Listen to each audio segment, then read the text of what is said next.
We thank you for joining us this evening. We are at Mount Zion United Methodist Church.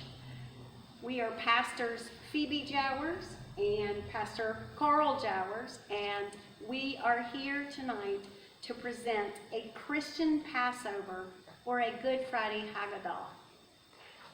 Let us join.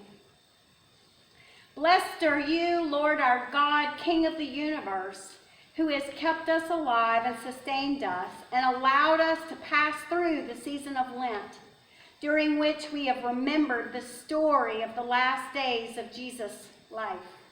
O Lord of dust and ashes, gather us to you this day.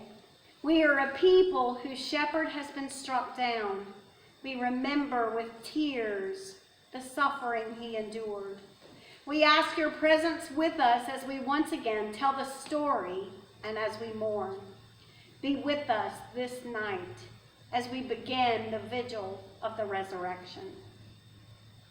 So you want to hear about the last week in Jesus' life from one who was there. Well, I am Peter, one of the 12 disciples, and I was there. I remember that night so clearly. I will tell you about the last Passover meal with Jesus. It began like other Passover suppers, and we read out of the Passover commands from the holy book of Exodus.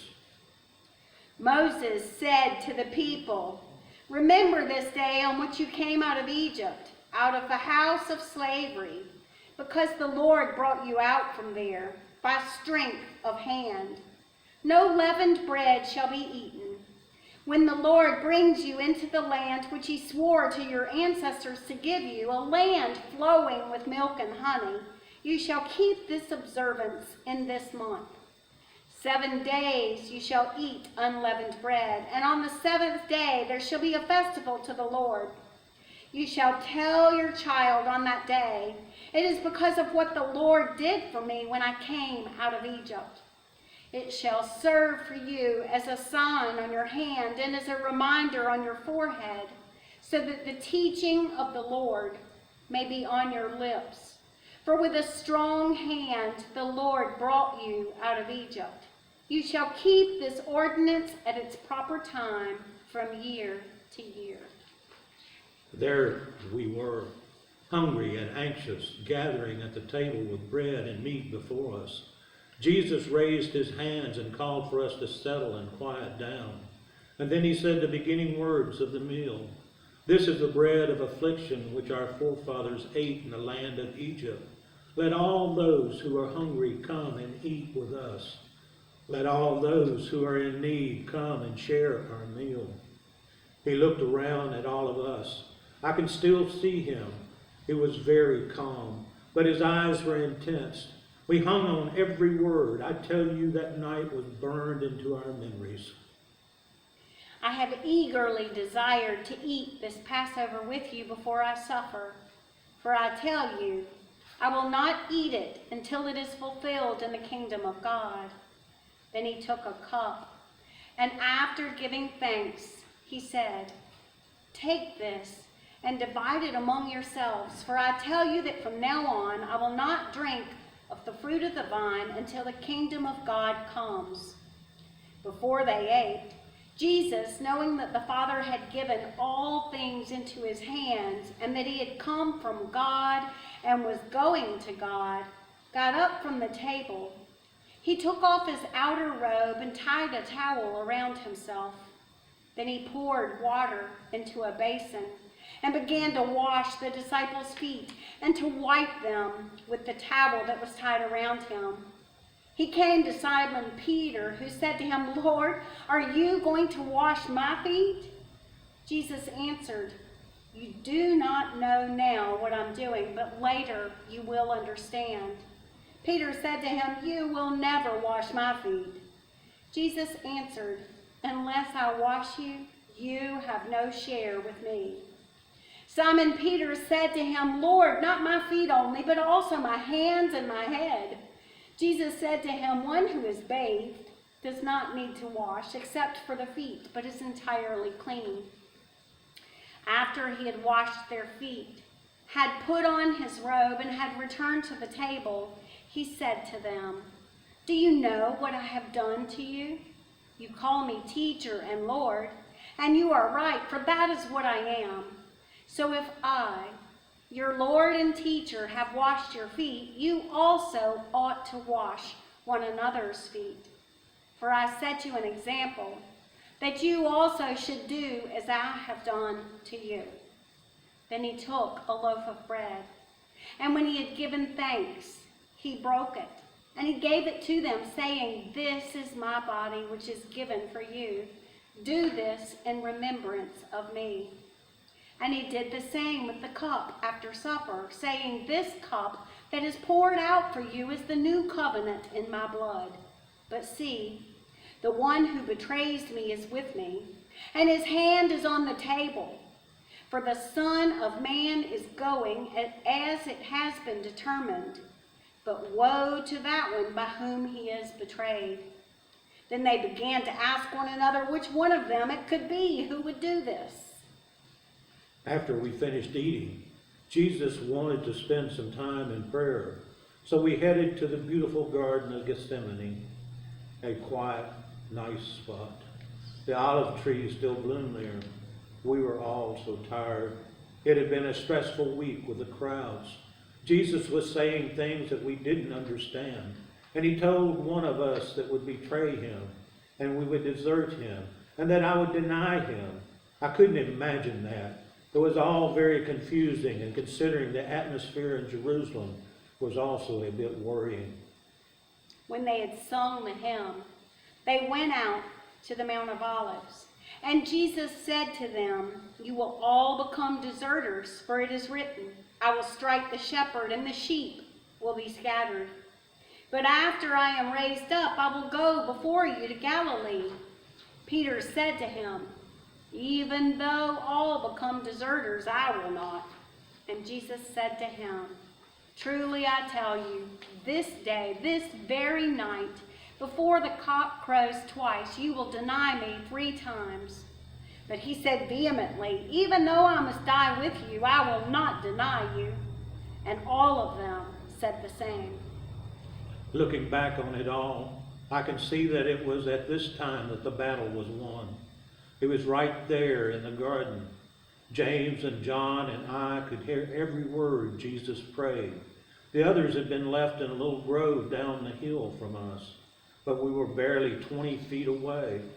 He didn't want to be alone, and we heard his words and we were stunned. He seemed to be in great struggle and prayer.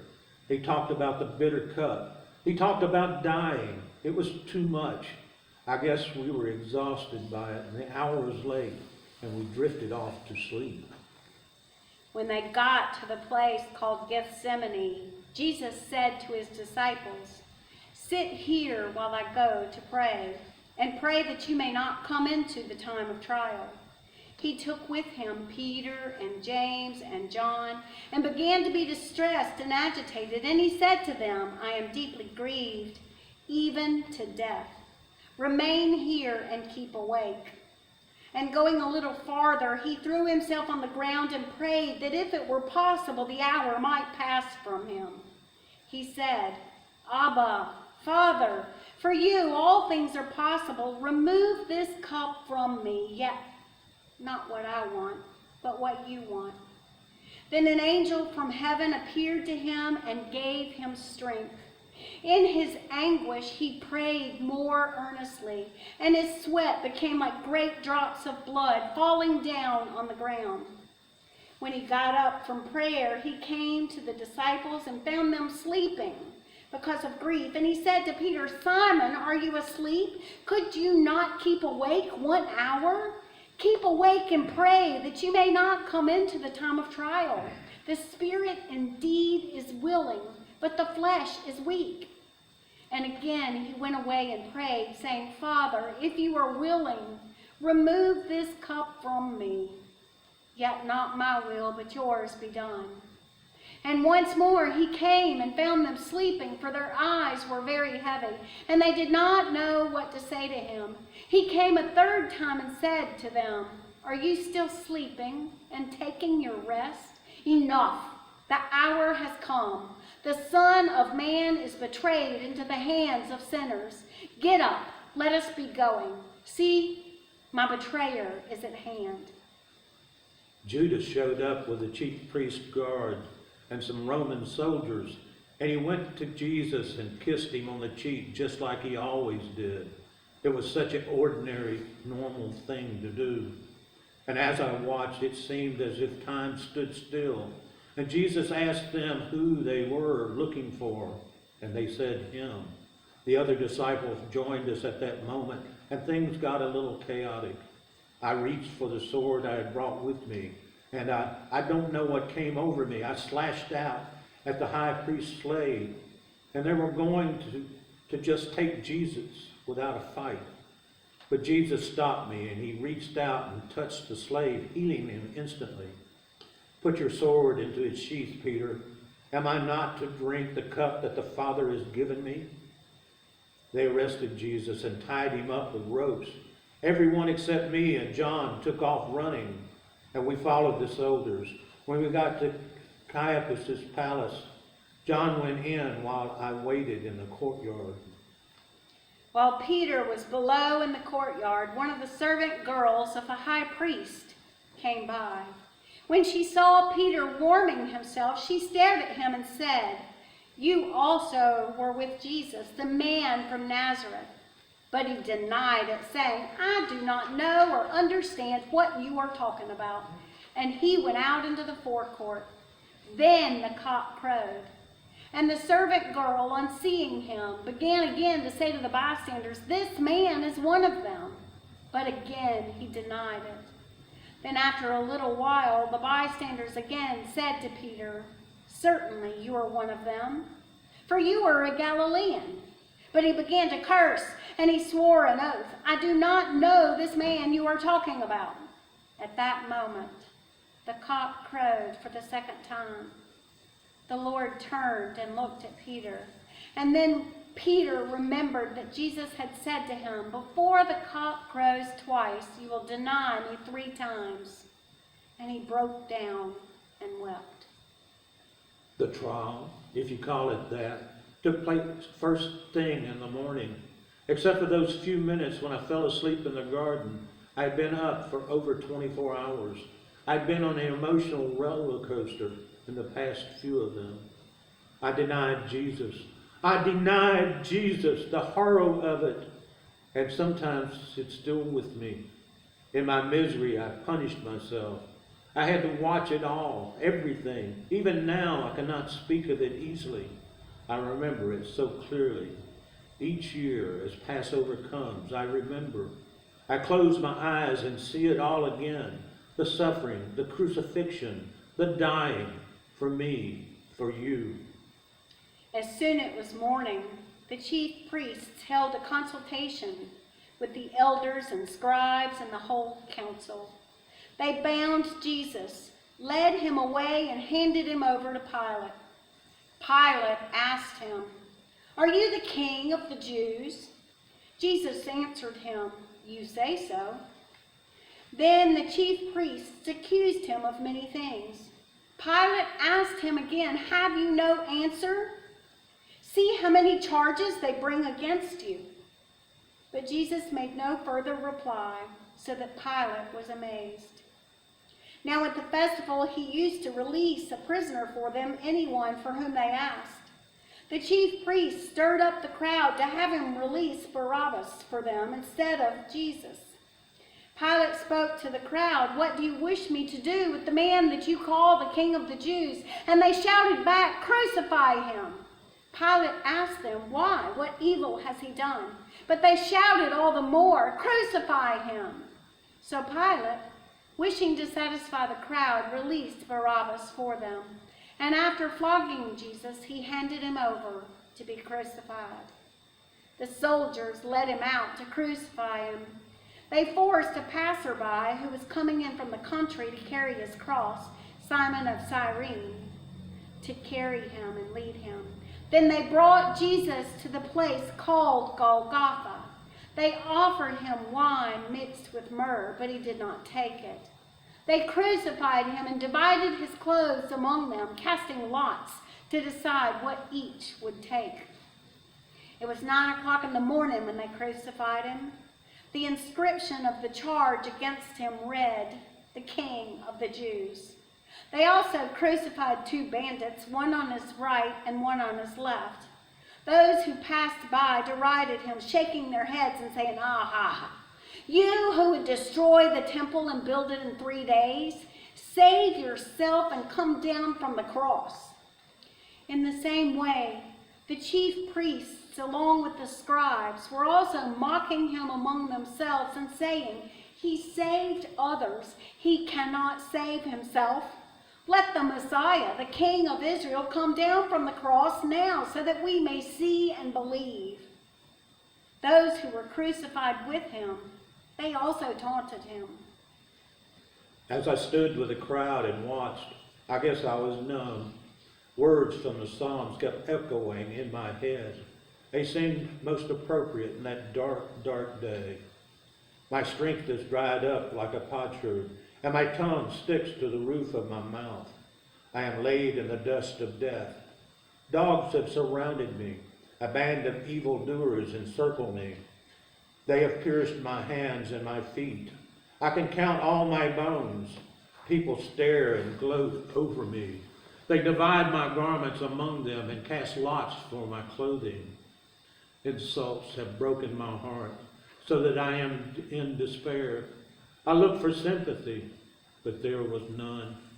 For comforters, but I found none. They put gall in my food, and my thirst they gave me vinegar to drink.